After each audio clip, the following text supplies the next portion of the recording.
One of the first things that the book talks about is what we think about God is the most important thing about us. And one of the first questions I had was even, who could even know what we think about God? I like this question because it steps away from being saved and not being saved.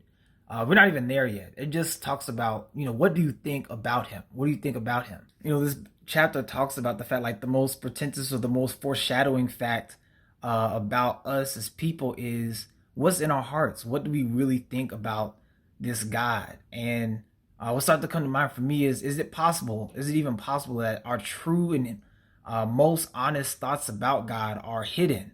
They're in those subconscious corners, tucked away somewhere. And the thing is this, as humans, we can't just jump right into thinking rightly about God. That is, it's not a part of our nature.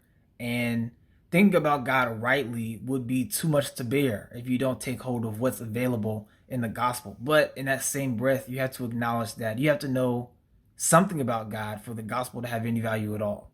So to answer the question that's presented at the top, why should we think rightly about God? Why is it necessary? And what I think the book is saying, and what I agree with, is that it's necessary because it keeps us from entertaining those unworthy thoughts about God that leads us to idolatry, error and doctrine, and even failure to apply some of those Christian ethics that that we ought to hold true. And so what this book is suggesting is that if we think rightly about him, it'll be able to address some of those areas. I haven't even looked at chapter 2 yet, but I can already tell. I feel like this is going to a good place. But those are just some thoughts I had about the first chapter of the knowledge of the holy.